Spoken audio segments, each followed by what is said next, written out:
Puji syukur kita panjatkan kehadiran Allah Azza wa Jalla.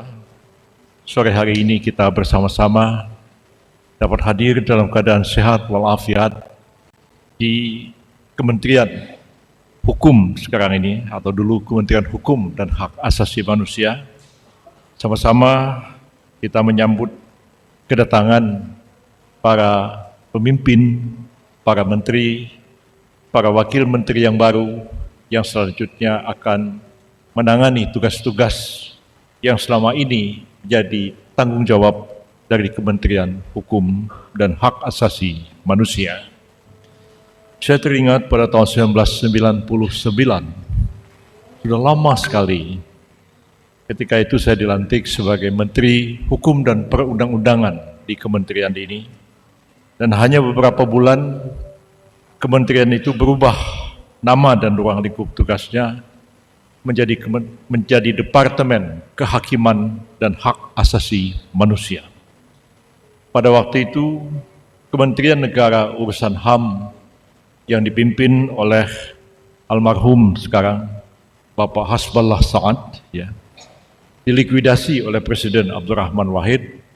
dan diintegrasikan kepada Kementerian Departemen Hukum dan Perundang-undangan. Maka jadilah dia Departemen Kehakiman dan Hak Asasi Manusia. Saya menyadari pada waktu itu,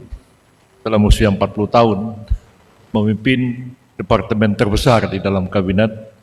dengan jumlah pegawai sekitar 60-70 ribu orang pada waktu itu, dengan sekian pejabat eselon 1, dengan tugas dan ruang lingkup yang sangat besar dan sangat berat, karena satu dengan yang lain tidak berhubungan sama sekali. Antara Dirjen Pemasyarakatan dengan Dirjen Haki itu tidak ada nyambungnya satu dengan yang lain, tapi bernaung di satu kementerian yang sangat besar. Karena itu, sesuatu langkah yang sangat strategis dan luar biasa yang diambil oleh Presiden baru kita yang baru dilantik pada tanggal 20 Oktober yang lalu, Pak Prabowo Subianto, dan Wakil Presiden Pak Gibran Rakabuming Raka melakukan restrukturisasi dan reorganisasi Kementerian Hukum dan HAM menjadi 3 kementerian baru: Kementerian Hukum, Kementerian Hak Asasi Manusia yang tadi saya katakan sempat diciptakan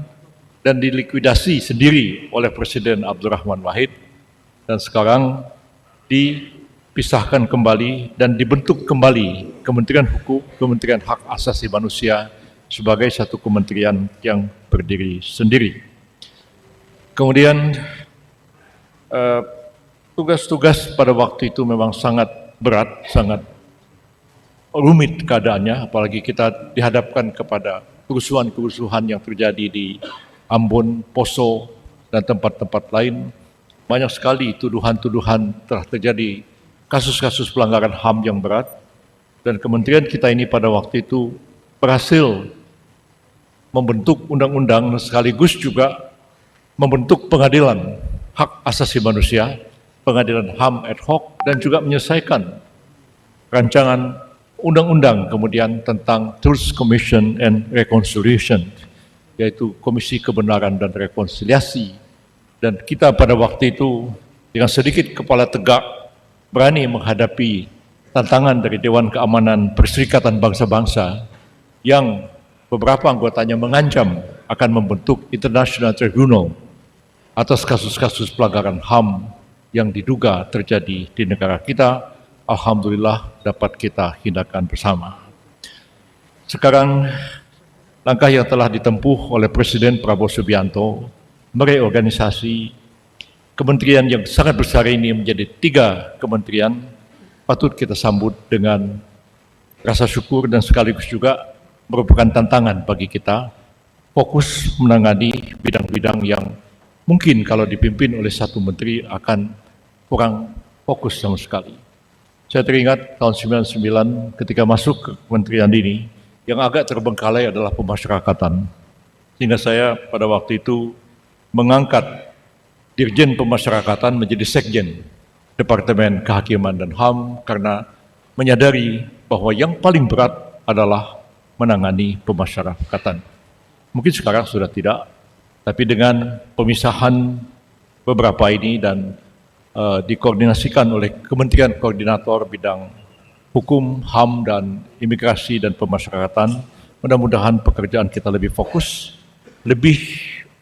tajam program-program yang kita lakukan, dan tentu dengan pencapaian yang optimal yang kita harapkan bersama. Seperti kita maklum, Presiden Prabowo Subianto mempunyai ambisi yang sangat besar untuk memajukan bangsa dan negara kita ini, membangun ekonomi dengan pertumbuhan ekonomi yang diharapkan sekitar 7%, dan cita-cita beliau, cita-cita kita bersama juga, pada tahun 2045 nanti Indonesia akan menjadi salah satu negara maju di dunia ini. Dan kita semua berkeyakinan bahwa ambisi untuk membangun ekonomi yang luar biasa itu ya sangat tergantung kepada sejauh mana kita dapat